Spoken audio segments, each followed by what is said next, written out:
नमस्कार साथियों, आपका पुनः एक बार फिर से हमारी इस ऑनलाइन क्लास में स्वागत है। हम पिछले कुछ दिनों से राजस्थान का इतिहास पढ़ रहे हैं और उनमें हमने मेवाड़ की जो क्लासें थी वो हमने कंप्लीट कर ली थी और अब जो हम पढ़ रहे हैं वो अपने मारवाड़ का इतिहास पढ़ रहे हैं। पिछली वीडियो में हमने राव मालदेव तक पढ़ लिया था। मालदेव की जितनी बातें थी वो पढ़ ली थी। हालांकि मैं आपको बता दूं, उसमें उस पिछली वाली वीडियो में मालदेव की जो दो उपाधियां थी वो रह गई थी। वो लिख लो आप एक बार। उपाधियां कौन कौन सी थी? एक तो मालदेव कहा जाता है हिंदू बादशाह, हिंदू राजा कहा जाता है। क्या कहा जाता है? हिंदू राजा। और एक इसे कहा जाता है हसमत वाला राजा, हसमत वाला शासक या राजा। शासक बोल दो, राजा बोल दो, हसमत वाला बादशाह बोल दो। शासक बोल सकते हो, राजा बोल सकते हो और बादशाह, हिंदू राजा भी कह सकते हो, हिंदू बादशाह भी कह सकते हो। इसे हिंदू राजा बोल दो, हिंदू बादशाह बोल दो। बात एक ही है। लेकिन याद रखने वाली बात यह है, जो हसमत वाला बादशाह है या हसमत वाला शासक है, ये उपाधि मालदेव को फारसियों द्वारा दी गई थी। किसके द्वारा दी गई थी? फारसियों द्वारा। तो ये अपनी पिछली वीडियो में रह गई थी। मालदेव की दो उपाधियां कौन कौन सी है? हिंदू बादशाह, हिंदू राजा, या हसमत वाला बादशाह या हसमत वाला राजा या हसमत वाला शासक, तीनों एक ही बात है। तो ये लिख लेना। अब हम इनसे आगे का शुरू करेंगे। आज का जो अपना टॉपिक रहेगा वो है राव चंद्रसेन। राव चंद्रसेन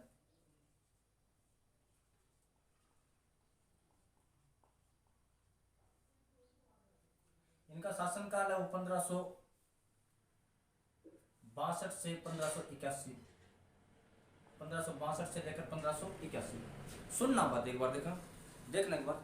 जब मालदेव की मृत्यु हुई तो मालदेव के बड़ा बेटा था राम, उससे छोटा था उदय सिंह, उससे छोटा था चंद्रसेन और उससे छोटा था रायमल। 4 बेटे थे। अब हालांकि यहाँ पर मालदेव ने अपने बड़े बेटे राम को राजा न बनाकर, दोनों जो बड़े बेटे उनको एक साइड करके किसको राजा बना दिया था? चंद्रसेन को। किसको राजा बना दिया था? चंद्रसेन को राजा बना दिया था। और हमने पिछले वीडियो में पढ़ा था जो राम है, ये जो मालदेव की रूठी रानी थी उमादेव, उनके साथ चले गए थे। अब कहीं ना कहीं इन दोनों के मन में तो महत्वाकांक्षी बनी हुई है, क्योंकि हमें राजा क्यों नहीं बनाया, चंद्रसेन को कैसे बना दिया था। इस बात को लेकर इनके बीच में झगड़े भी हुए कई बार। अब हम चंद्रसेन के बारे में थोड़ी सी जानकारी कर लेते हैं। चंद्रसेन के पिता का नाम तो मैं बता ही दिया पहले से, मालदेव। पिता का नाम क्या था? मालदेव। माता का नाम तो वो जाली रानी स्वरूप दे, जाली रानी स्वरूप दे, जाली रानी स्वरूप दे। इनका जो जन्म है, जन्म कब हुआ था? तो इनका जन्म हुआ था 16 जुलाई 1541 को। कब होता है? 16 जुलाई 1541 को। इनका जो राज्याभिषेक है 1562 में। राज्याभिषेक कब हुआ था? 1562 में। ये चंद्रसेन की प्रारंभिक जानकारियां हैं। कौन कौन सी? पिता का नाम मालदेव, माता कौन है? जाली रानी स्वरूप दे। जन्म कब हुआ था? तो 16 जुलाई 1541 को। राज्याभिषेक कब हुआ था? 1562 को। और इधर मालदेव वाली मैंने बात बताई कि बड़े बेटे राम और उदय सिंह को राजा ने बनाकर किसको बना दिया था? चंद्रसेन को। हालांकि एक बात बताऊं, चंद्रसेन ने अपने भाइयों को राजी करने की खूब कोशिश की। इनको जागीरें भी दी गई थी। राम को जागीर दी गई थी गुंदौज की। कहाँ की जागीर दी गई थी? गुंदौज की जागीर दे दी थी। उदय सिंह को दे दी थी फलोदी की जागीर, और इस रायमल को दे दिया था सिवाना। रायमल को क्या दे दिया था? सिवाना की जागीर दे दी थी। इसके बारे में पढ़ेंगे रायमल के बारे में आगे। कौन कौन जागीर दे दी थी? राम को दे दी गुंदौज, उदय सिंह को फलोदी, सिवाना की, रायमल को कौन सी दे दी थी? सिवाना। लेकिन उदय सिंह यहाँ पर खुद फिर भी राजी नहीं हुआ था। उदय सिंह चंद्रसेन के साथ युद्ध करता है, चंद्रसेन पे आक्रमण करता है। उदय सिंह और चंद्रसेन के बीच में एक युद्ध हुआ था, लोहावट का युद्ध। चंद्रसेन वर्सेस उदय सिंह के बीच में कौन सा युद्ध हुआ था? तो लोहावट का युद्ध। अपने जोधपुर में जगह पड़ती लोहावट, किसका युद्ध हुआ था? लोहावट का युद्ध। हालांकि यहाँ पर चंद्रसेन जीतता है, उदय सिंह हारता है, लेकिन हारने के बाद उदय सिंह वहां पर वापिस चला गया था किधर? अपने फलोदी। अब ये राम नाराज होकर चला गया अकबर के पास। किसके पास चला गया था? अकबर के पास। और अकबर को जाके इसने सारी बातें बताई, ऐसे ऐसे करके बात हो गई थी। अब अकबर ताक में बैठा था, अकबर को ही चाहिए था। अकबर ने राठौड़ों की, अपने राजपूत जो भी राजा थे उनकी फूट का ही तो फायदा उठाया था। अकबर ने कहा भी ठीक है, बकरा खुद लाल होने के लिए आए गए थे। और अकबर के मन में कहीं एक ये बात भी थी कि मालदेव ने उसके पापा हुमायूं की सहायता नहीं की थी, तो इस बात से भी अकबर कहीं ना कहीं नाराज था, तो इस कारण उसने राम की सहायता कर दी। अब जब राम चला गया यहाँ पर इस दरबार के अंदर, तो 1564 के आसपास,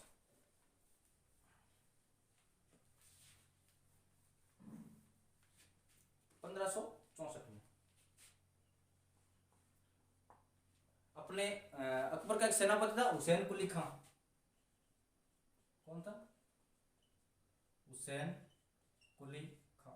इसको भेजता है कहां पर आक्रमण करने के लिए? जोधपुर में आक्रमण करने के लिए। लेकिन चंद्रसेन ने सोचा कि यहाँ पर पार पड़ेगी नहीं, तो जो चंद्रसेन है वो जोधपुर से निकल के आ गए थे बादराजून। कहाँ गए थे? बादराजून। कहाँ पड़ता है ये? तो अपने जालौर में पड़ता है। बादराजून कहाँ पर? अपने जालौर में। इसका जो सही नाम है वो तो है सुभद्रा अर्जुन। कहते हैं कि जब भगवान श्री कृष्ण की बहन थी सुभद्रा, उसकी शादी अर्जुन के साथ हुई थी।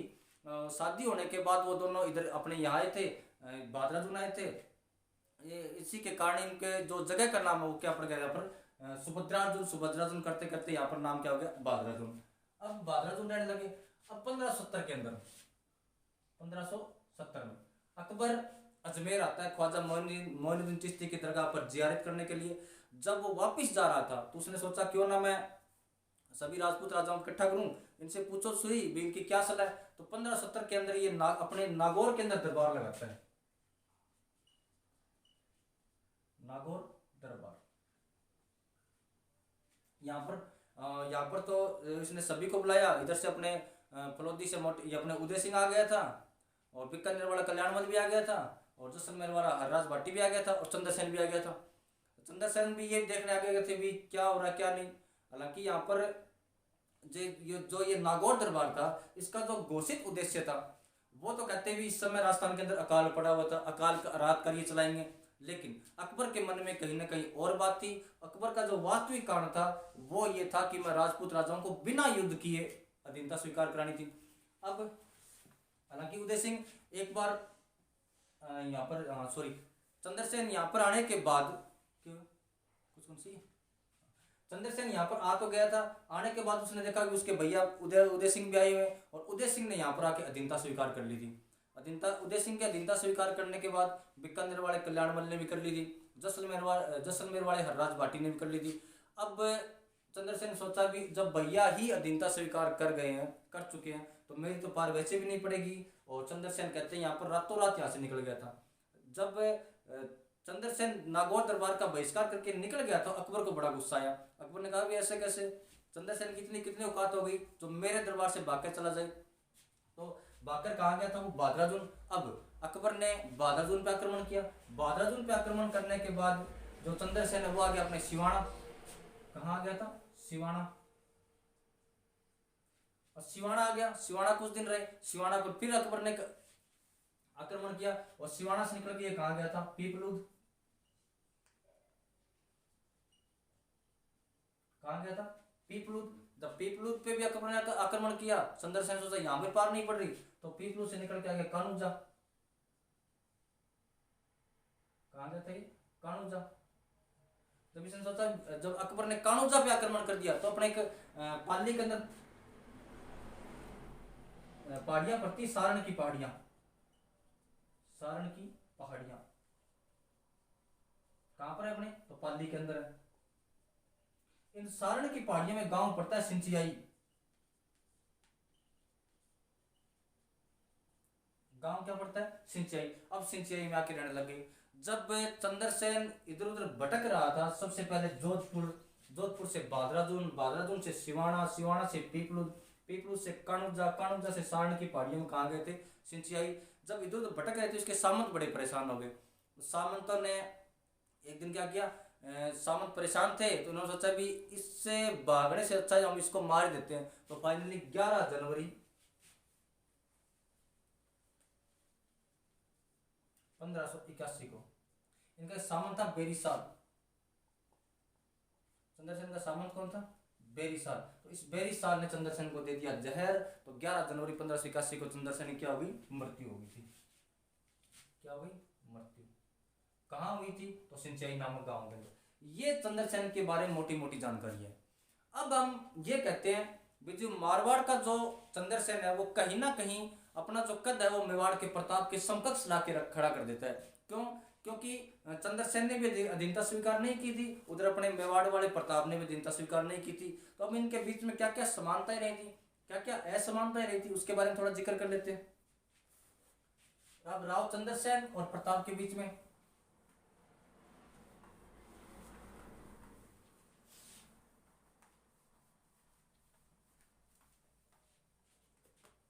सबसे पहले देख लेते हैं समानता।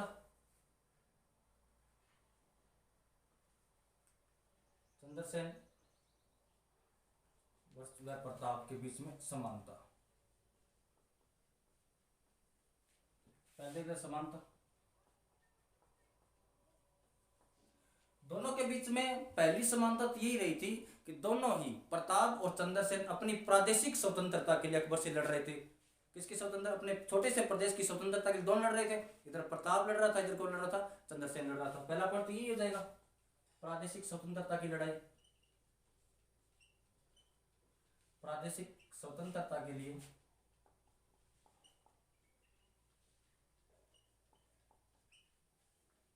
अकबर के विरुद्ध संघर्ष कर रहा था इनका। अकबर के विरुद्ध संघर्ष।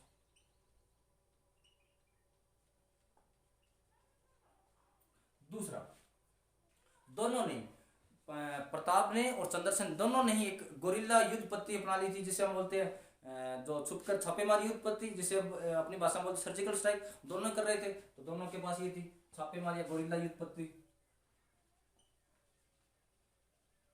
छापेमार युद्ध पद्धति। और तीसरा तीसरा रीजन ये रहा था दोनों में समानता क्या थी कि दोनों के भाई बंधु नाराज। हम पढ़ते हैं प्रताप के बारे में, जब जगमाल को राजा बनाया गया था, जगमाल के बाद जब प्रताप का राज्याभिषेक किया गया तो जगमाल कहीं ना कहीं उससे नाराज होकर कहाँ चला गया था? अकबर के पास। हम पढ़ते हैं भी अकबर इसका प्रताप का एक भाई और था शक्ति सिंह, वो भी इससे खिलाफ होकर चला गया था। एक भाई हम पढ़ते हैं सगर के बारे में पढ़ते हैं, तो तीनों ही प्रताप के खिलाफ हो जाते हैं। तो इधर चंद्रसेन के भाई भी नाराज ही हैं, उदय सिंह नाराज है, राम नाराज है। तो कहीं ना कहीं हम कह सकते हैं कि दोनों के भाई बंधु इनके खिलाफ हो रखे थे।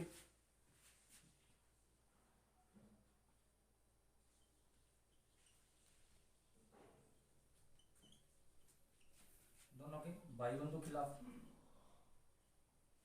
अगला रीजन, जब अकबर ने मेवाड़ पे आक्रमण किया था तो अकबर मेवाड़ के बहुत से हिस्से पर कब्जा कर चुका था, अधिकांश भूमि दबा चुका था, और उस तरह उसने मारवाड़ के भी अधिकांश भूमि पर कब्जा कर चुका था।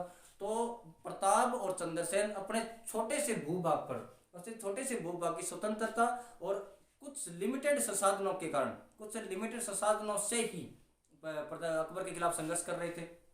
ये भी अपने आप में पॉइंट है, तो लिख लो इसको। कम भूमि व कम संसाधन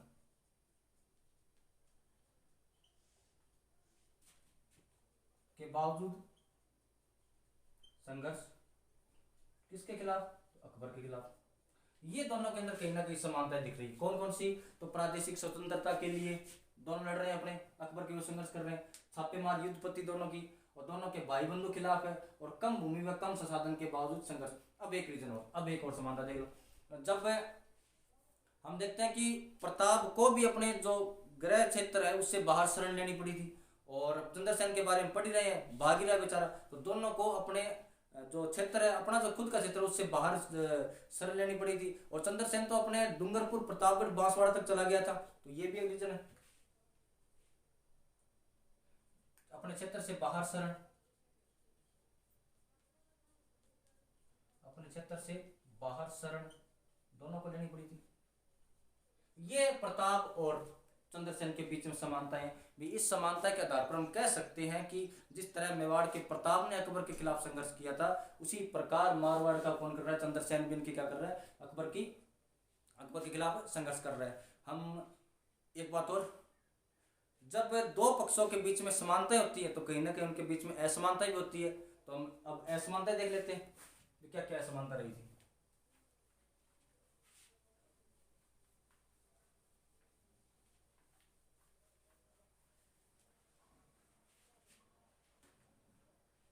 अब देख लेते हैं असमानता।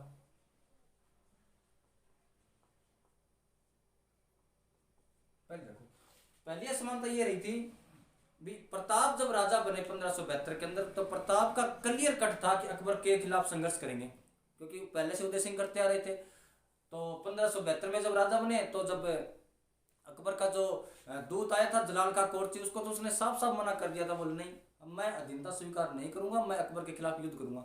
लेकिन चंद्रसेन का जब वो राजा बने 1562 से लेकर 70 तक के बीच में कुछ कहानी समझ में नहीं आती है। चंद्रसेन का जो संघर्ष है वो नागौर दरबार के बाद शुरू होता है। नागौर दरबार के बाद तो उसने एक बार भी नहीं सोचा था कि मैं अकबर की अधीनता स्वीकार कर लूं। ये दोनों के बीच में कहीं ना कहीं असमानता है। देखो देख लो, प्रताप का संघर्ष राज्याभिषेक के तुरंत बाद, राज्याभिषेक के समय है। लेकिन चंद्रसेन का कब से है, तो नागौर दरबार के बाद।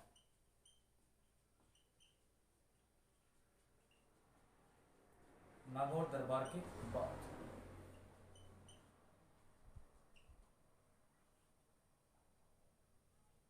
दूसरा, जब 1581 के अंदर चंद्रसेन की मृत्यु हो गई थी, तो उसकी मृत्यु होते ही चंद्रसेन का भाई राजा बनता है उदय सिंह। और उदय सिंह ने उसकी जो चंद्रसेन की मृत्यु से पहले अधीनता स्वीकार कर ली थी, तो उसके बाद तो करनी थी। लेकिन जब उदय सिंह राजा बना, तो उसके उदय सिंह के बाद उसका बेटा पोता पड़पोता वो बनेंगे राजा। लेकिन किसी ने भी चंद्रसेन की तरह अपनी आजादी की लड़ाई नहीं लड़ी थी। हालांकि इधर हम प्रताप वाले में कह सकते हैं कि प्रताप के बाद जब उसका बेटा राजा बना अमर सिंह, तो अमर सिंह उतना ही महान। कहते हैं कि अमर सिंह ने भी लंबे समय तक अधीनता स्वीकार नहीं की थी। फाइनली जाके 1615 में मुगल मेवाड़ संधि होती है, जो कि एक बराबर के लेवल पे जाके होती है। और उसके बाद में हम पढ़ते हैं कि जब मुगल मेवाड़ संधि के बाद भी जब राज सिंह यहाँ पर राजा बने थे, उन्होंने मुगल मेवाड़ संधि का विरोध कर दिया था और जय सिंह ने संधि विरोध कर दिया। लेकिन मारवाड़ के अंदर हमें ऐसी कोई कंडीशन दिखाई नहीं देती है। तो ये रीजन भी हो सकता है। चंद्रसेन के बाद उदय सिंह ने अधीनता स्वीकार कर ली थी।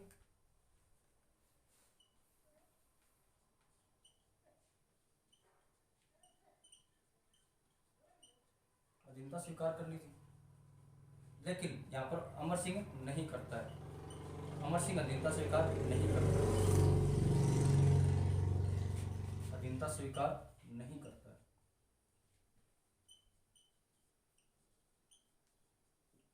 अब एक रीजन और असमानता का, कि जब प्रताप अकबर के खिलाफ युद्ध लड़ रहे हैं, तो प्रताप देखो, एक तो युद्ध होता है सेना के बीच में, लेकिन प्रताप के टाइम में हमने पढ़ा था कि प्रताप के टाइम में जनता आम पब्लिक प्रताप के साथ हो गई थी। भी प्रताप कहीं ना कहीं आम जनता को अपनी सेना के साथ जोड़ने में कामयाब हो गया था। और उसने अपना एक सब सेंटर बना लिया था छोटा, जो एक जगह पर रहकर अपनी जो युद्ध की जो गतिविधियां वो सुचारू रूप से चालू कर सके। उसने अपनी जो एक राजधानी बना दी चावंड। लेकिन चंद्रसेन के बारे में ऐसा कुछ भी नहीं है। चंद्रसेन भटकता रहा बेचारा, कभी जोधपुर से बादराजून से सिवाना से पीपलूद से कानूजा, पूरी उम्र भटकता रहा बेचारा। तो वो जनता के विश्वास को जीतने में कामयाब नहीं हो सका था, और उसने एक जगह टिक के तो युद्ध किया ही नहीं। ये भी अपने आप में एक असमानता ही है। तो लिख लो, प्रताप आम जनता में पॉपुलर हो गए थे, आम जनता में लोकप्रिय। लेकिन चंद्रसेन के मामले में, लेकिन यहाँ पर चंद्रसेन इस मामले में थोड़े क्या हो गए थे, विफल हो गए थे। अब एक रीजन और भी हम पढ़ते हैं कि जब प्रताप यहाँ पर मेवाड़ के राजा थे, प्रताप अकबर से सीधे सीधे दो युद्ध लड़ता है, हल्दी घाटी दिवेर। हल्दी घाटी की लड़ाई प्रताप की सीधी सीधी अकबर के साथ है। दिवेर की लड़ाई भी सीधी सीधी उसके साथ है, अकबर के साथ है। लेकिन चंद्रसेन की कोई भी लड़ाई अकबर से सीधी नहीं है, वो खाली युद्ध छुप कर वार कर रहा है। तो हर बार छापेमारी युद्धपति थोड़ी काम आएगी। ये भी एक समानता रहेगी कि प्रताप का अकबर के खिलाफ सीधा सीधा विरोध है, सीधी सी लड़ाइयाँ दो में देखने को मिलती है। लेकिन चंद्रसेन वाले मामले वो भी नहीं देखने को मिलती। तो लिख लो साइड में, थोड़ा मिटा दूंगा इसको ऊपर से।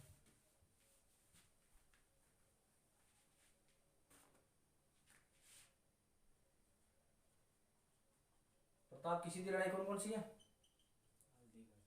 हल्दी घाटी और दिवेर। और इसमें चंद्रसेन का इसमें कोई भी मामला, कोई भी सीधी सी लड़ाई नहीं है। तो इसलिए हम कह सकते हैं भी ये जो प्रताप के अंदर समानता भी रही थी, असमानता भी रही थी, लेकिन इन समानताओं और असमानताओं के बावजूद भी चंद्रसेन कहीं ना कहीं प्रताप के बराबर आके बैठता है। इसका भी एक रीजन है। इसका एक रीजन ये है कि जब प्रताप मेवाड़ के राजा थे और चंद्रसेन मारवाड़ का राजा है। अब आप मेवाड़ और मारवाड़ की भौगोलिक स्थिति देखिए।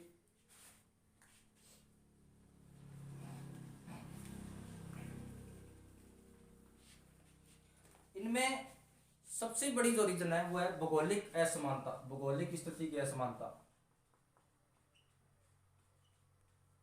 भौगोलिक स्थिति की असमानता। क्यों राजा में लाइट लाइट भी है, कोई इफेक्ट पड़ेगी? कम ज़्यादा कम ज़्यादा इफेक्ट पड़े, ज़्यादा दारित को नहीं दी। अब देखो अपना जो मेवाड़ है ये हिलीज एरिया है, पहाड़ी वाला क्षेत्र है। और मेवाड़ में आप इस पहाड़ी के अंदर आप छुप कर वार कर सकते हो। लेकिन चंद्रसेन के पास तो मरुस्थल है, समतल समतल मरुस्थल है, प्लेन मरुस्थल, डेजर्ट में है। उस मरुस्थल के अंदर रह के आप छापेमार छापा मार के युद्ध नहीं कर सकते। तो ये भी अपने आप में एक भौगोलिक स्थिति समान रही थी। मेवाड़ का जो भौगोलिक है वो जो भूमि है वो पहाड़ी है, और पहाड़ी के अंदर आप छापेमार युद्ध कर सकते हो। लेकिन मारवाड़ के अंदर ऐसा संभव नहीं था, अब छुप भी नहीं सकते। अब दूसरा एक रीजन ये हो गया। दूसरा क्या था, जब हम पढ़ते हैं कि जब प्रताप अकबर के खिलाफ लड़ रहे थे तो प्रताप को दो भाई मिल गए थे, भामाशाह और ताराचंद, जिन्होंने प्रताप को इतना धन दिया था कि उनकी 25,000 की सेना आराम से 12 साल तक बैठकर रसद का जो इंतजाम था वो हो गया था। लेकिन चंद्रसेन को ऐसे डोनर नहीं मिले थे जो उनको पैसे दे सके। और यहाँ तक तो कहानियां तो अपनी ये तक कहती है कि चंद्रसेन को तो इसका पोकरण वाला किला बेचना पड़ गया था मेवाड़ वालों को, और चंद्रसेन के पास एक हीरा था लाल, उसको बेचना पड़ गया था। अब घर की वस्तुएं बेच कर आप कितने दिन चलाओगे? तो ये इसका सबसे बड़ा रीजन रहा था। तो हम कह सकते हैं कि चंद्रसेन और प्रताप बिल्कुल सेम समकक्ष आके बैठते हैं कहीं ना कहीं। ये जो दो मैंने कारण बताए ये इसके मुख्य कारण है, क्योंकि कोई भी युद्ध जीतने के लिए उसकी भौगोलिक स्थिति उसके अनुकूल होनी चाहिए। यहाँ पर चंद्रसेन की नहीं है। और युद्ध करने के लिए पैसों की जरूरत पड़ती है, वो चंद्रसेन के पास नहीं है, हालांकि प्रताप के पास वो थे। इसलिए हम कह सकते हैं कि चंद्रसेन और प्रताप बिल्कुल कहीं ना कहीं एकदम समकक्ष आके बैठते हैं। अब ये थी चंद्रसेन और प्रताप के बारे में समानता थी, असमानता थी, उनके रीजन में हमने पढ़ लिए थे। अब पढ़ते हैं इनकी उपाधियां क्या कहती चंद्रसेन की।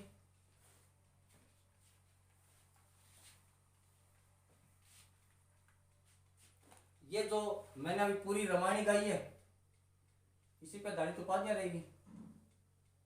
इसे हम कह सकते हैं मारवाड़ का प्रताप, मारवाड़ का प्रताप। ये पूरी जो अभी रामायण गा ही रहा हूं मैं, इसका पूरा सार निकलता है कि ये मारवाड़ का प्रताप है। अपने एक राइटर है विश्वेश्वर नाथ रेव, विश्वेश्वर नाथ रेव, इन्होंने ये उपाधि दी है। विश्वेश्वर नाथ रेव कहते हैं कि ये चंद्रसेन मारवाड़ का प्रताप है। एक बात और, एक उपाधि होगी।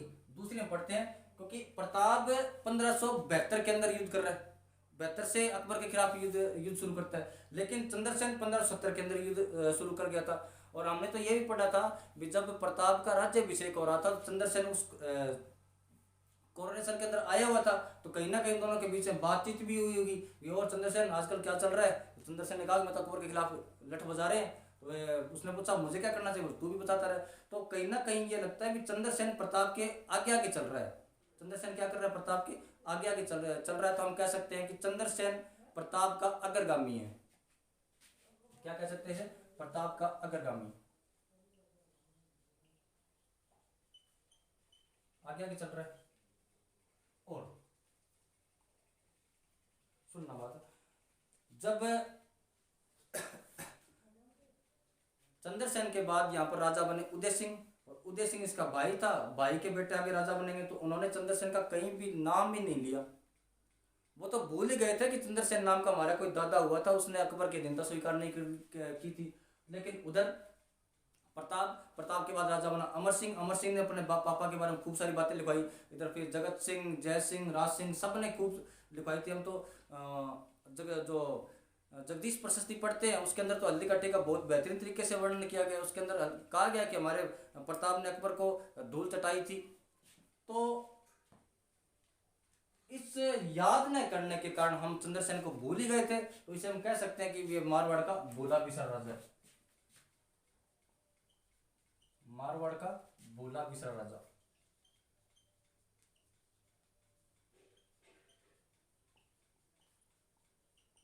ये तो लाख लाख शुक्र है बेचारी आरपीसी का या चैन बोर्ड का, जो इन्होंने इसके चंद्रसेन के क्वेश्चन पूछने शुरू कर दिए।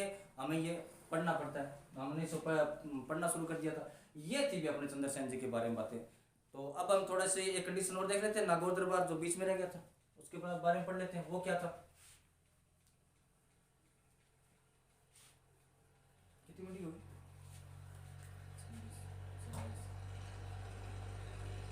नागौर दरबार कब लगा, 1570 में। किसने लगाया, अकबर। अब देखो इसका दो रीजन है। एक तो था इसका घोषित उद्देश्य,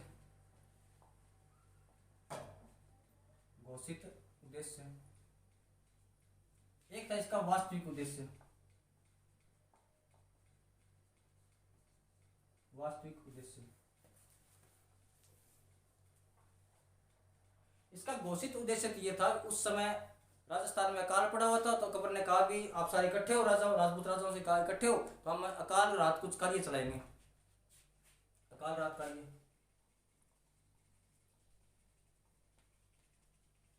अकाल राहत कार्य। लेकिन इसका जो वास्तविक उद्देश्य था, अकबर ये चाहता था कि मैं बिना युद्ध किए इन राजपूत राजाओं से संधि करवा लूं, तो मुगलों की अधीनता स्वीकार कराना। वास्तविक उद्देश्य क्या था, राजपूत राजाओं को, राजपूत राजाओं को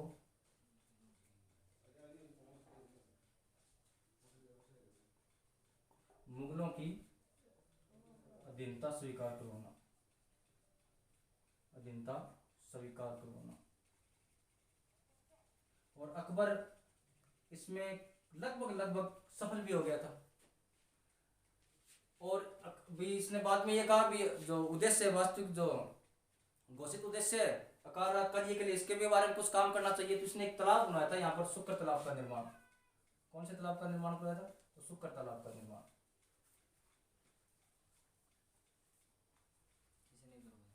अकबर ने शुक्र तालाब का निर्माण कराया था, अकबर ने। अब देखो, अब जब नागौर दरबार लगा हुआ था तो इसमें अधीनता स्वीकार कौन कौन कर गए थे। तो एक तो अपने उदय सिंह कर गया था, एक जैसलमेर वाला हरराज भाटी कर गया था, और एक अपने बूंदी का सुरजन वो 1569 में कर चुके थे। और उससे पहले आमेर वाला बारमल भी कर चुका था। और इधर अपने बीकानेर का कल्याणमल भी अधीनता स्वीकार कर चुका था। हालांकि यहाँ पर चंद्रसेन आया जरूर था, लेकिन वो बिना अधीनता स्वीकार किए यहाँ से निकल गया था। अब इस जो नागौर दरबार लगा, इसका महत्व क्या निकला था। शुक्र तालाब नागौर में, हाँ नागौर में, इसके जो महत्व क्या निकले थे, महत्व देख लेते हैं क्या क्या महत्व निकला था। पहला महत्व तो ये निकला था भी हम अगर किसी भी राज्य के ऊपर आक्रमण करेंगे उसको अधीनता स्वीकार करेंगे, युद्ध करना पड़ेगा। लेकिन यहाँ पर अकबर थोड़ा कूटनीति का प्रयोग करता है। अकबर ने यहाँ पर बिना किसी युद्ध किए, बिना कोई खून खराबा किए, राजस्थान के आधे राजपूत राजाओं से संधि वो अधीनता स्वीकार करवा देता है। कौन कौन कर गए थे, तो मैंने आपको देखा था, लिखो इसमें अकबर ने कूटनीति से राजपूत राजाओं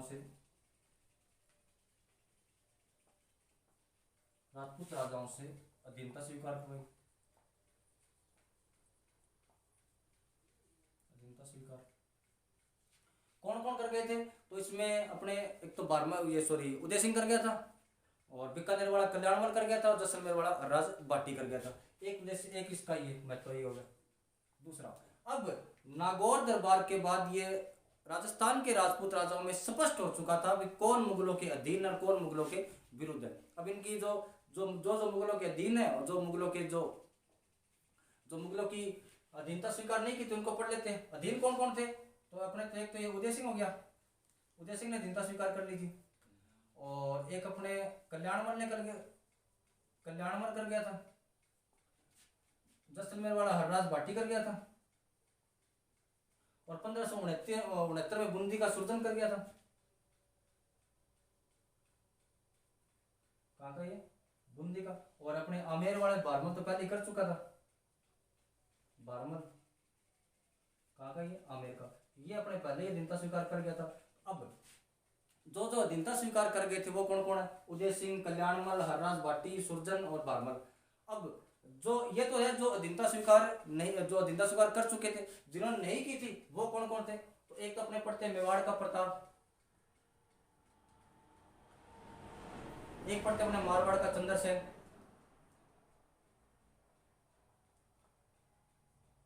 एक पढ़ते अपने सिरोही का सुल्तान, एक पढ़ते अपने बांसवाड़ा का प्रताप। ठीक है, एक पढ़ते अपने डूंगरपुर का आस्करण,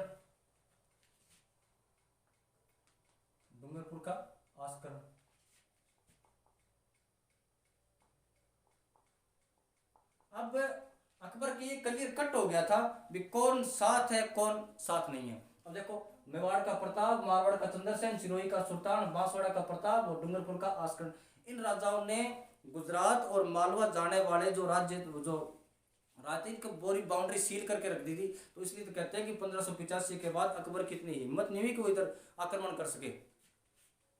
देख लो, अब एक चैन सिस्टम बन गया था भी कौन साथ है कौन साथ नहीं है। और जब 1570 के नागौर दरबार के बाद ये क्लियर हो गया था भी कौन साथ है कौन साथ नहीं है, तो युद्ध बंद हो गए। और जब युद्ध बंद होंगे तो सबसे ज्यादा जब शांति व्यवस्था स्थापित होगी, और जब शांति व्यवस्था स्थापित होगी तो कला और संस्कृति को बढ़ावा मिलेगा। देखो इसमें युद्ध बंद, कला व संस्कृति को बढ़ावा, सीधा शॉर्ट में लिख लो, कला व संस्कृति को बढ़ावा। इसलिए तो कहते हैं कि जो अपने राजस्थान की चित्रकला है उसका जो उद्भव हुआ था, जो सबसे अच्छा काल रहा था अकबर का काल रहा था, क्योंकि अकबर के समय इधर आक्रमण बाद में होना बंद हो गए थे, तो यहाँ पर कला संस्कृति को बढ़ावा मिल गया था। ये था अपने नागौर दरबार। जब नागौर दरबार के बाद में एक छोटी सी बात और बताता हूँ आपको। नागौर दरबार के बाद में बीकानेर का जो राजा था कल्याणमल, बीकानेर का राजा कौन था? कल्याणमल। सुनना बात एक बार, काम की बातें। कल्याणमल के दो बेटे थे, एक तो राय सिंह और एक था पृथ्वीराज।